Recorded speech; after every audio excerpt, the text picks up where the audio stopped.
Okay, so you know that feeling, right? You finally hit that goal, the big promotion maybe, or you finished that massive project, whatever your personal mountain was. Mm.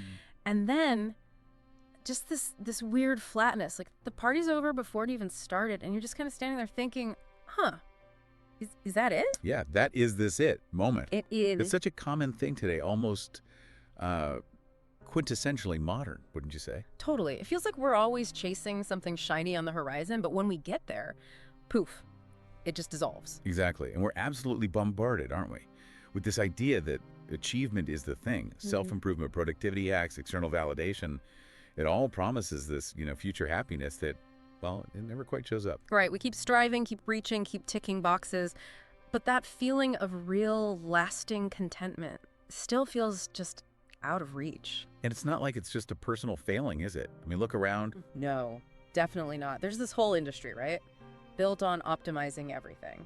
Productivity apps telling us how to shave off seconds, endless self-help books with this secret formula. Don't forget the dating apps, gamifying connection, or social media turning life into likes and follows. Ugh, yeah, it's like we're all stuck in this giant invisible competition we never actually signed up for. Precisely.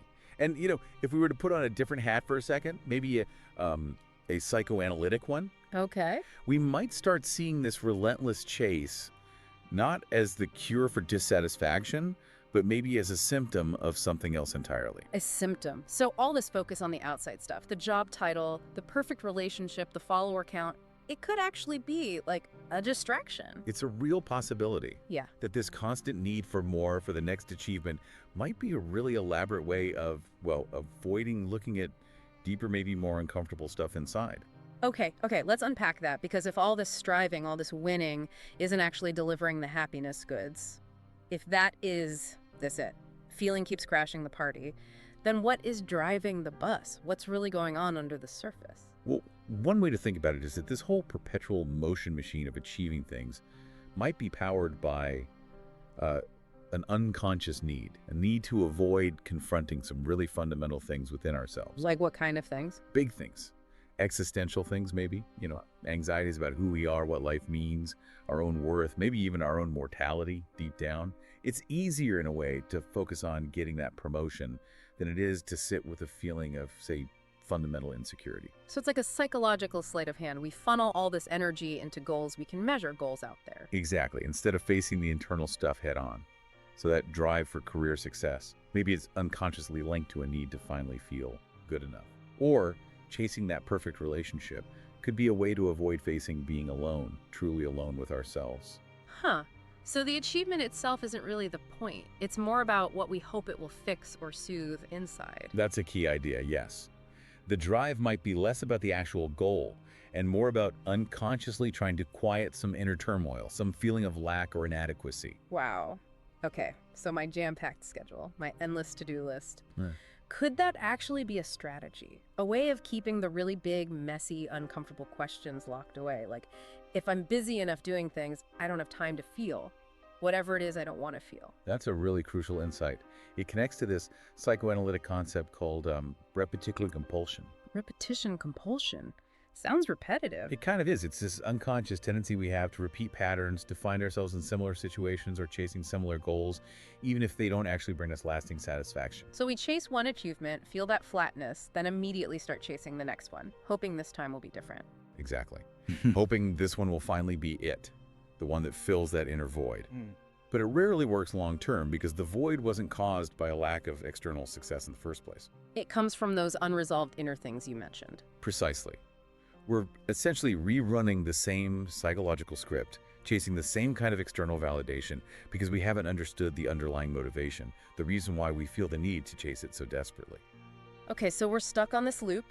Achievement, temporary high, or maybe just flatness, then on to the next target. Rinse, repeat. Who or what is keeping us stuck on this treadmill? What's making us feel like we always need to be doing more, being better, proving something? Well, sticking with that Freudian lens, a big player here is the internalized voice of authority. He called it the superego. The superego, I've heard of that, like your conscience. Sort of, but it's more than just right and wrong. It's like this inner critic, or maybe an inner judge, that we've built up unconsciously from, well, everything. Parents, teachers, society, the culture we swim in.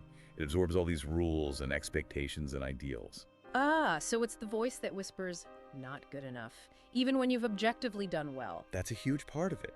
It creates this relentless pressure to achieve, to gain approval, to measure up to some often impossible standard. Even when you have the success, the superego might still say, yeah, but, or what's next? So it's like we're constantly performing for this internal audience, trying to win the approval of these voices in our head, even if the original figure's parents, whoever, aren't even around anymore. Exactly. The authority is internalized. We carry the judge inside us.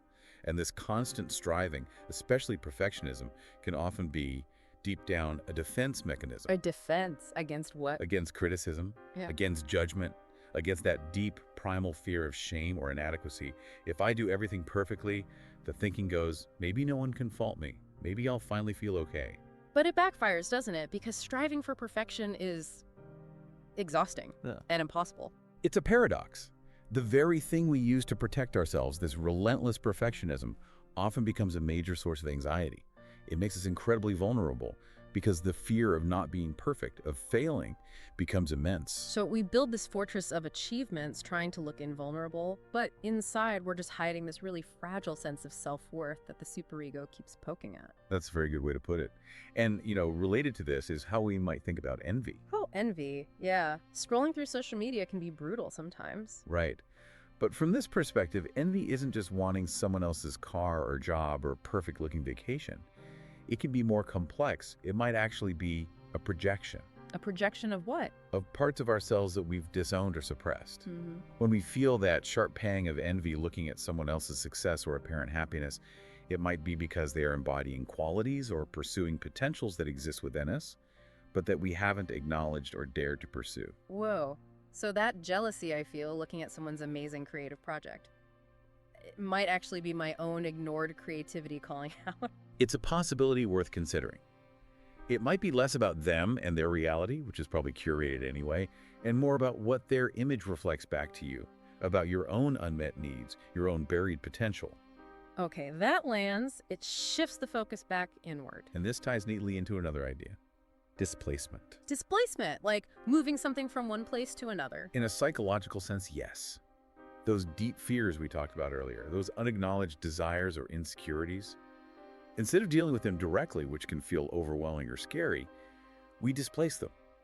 We redirect that emotional energy onto something else, often onto external goals and achievements. So the intense drive to get that bigger salary might actually be displaced anxiety about, I don't know, financial security stemming from childhood, or maybe a displaced need for love and acceptance. Precisely.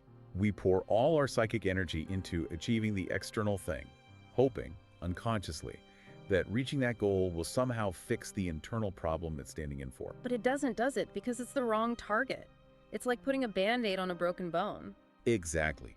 The relief, if any, is temporary. The underlying issue, the fear, the insecurity, the unmet need is still there, so the dissatisfaction inevitably bubbles up again. And that pushes us right back onto the treadmill, chasing the next external thing, the next fleeting hit of validation or distraction. The cycle continues, driven by this unconscious engine trying desperately to avoid those core questions.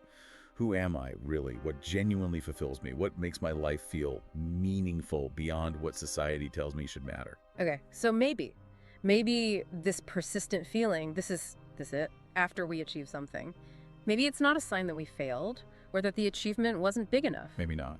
Maybe it's actually a signal, like a message from our unconscious, a little nudge saying, hey, you're looking in the wrong place, dig deeper. That's a really insightful and, I think, ultimately hopeful way to frame it. That feeling of emptiness, the dissatisfaction that lingers despite success. It can be a guide. A guide. How? It can point us towards understanding ourselves better, understanding these deeper motivations, the unconscious drives fueling all that striving. Yeah. It's an invitation, really, to look beyond the medals and the milestones and ask, what truly resonates with me? What brings me a sense of authentic purpose and fulfillment, regardless of external approval? So the next time that flat feeling hits after a supposed win, instead of just immediately scanning the horizon for the next mountain to climb, Pause. yeah, pause, and maybe ask, okay, what's really going on here? What am I actually chasing? Or maybe, what am I trying to run away from? It feels a bit unsettling, honestly. It could be unsettling to question our long-held assumptions about success and happiness. But maybe that discomfort is where the real growth starts. Getting curious about that feeling instead of just pushing it away and doubling down on the next goal. Getting off the achievement treadmill, or at least understanding why we're running so hard on it. Exactly. And maybe just reflecting on your own experiences, those moments of achievement, followed by that odd sense of meh, might offer some valuable clues. What patterns do you notice? What does that dissatisfaction feel like it might be trying to tell you? It's definitely something worth pondering.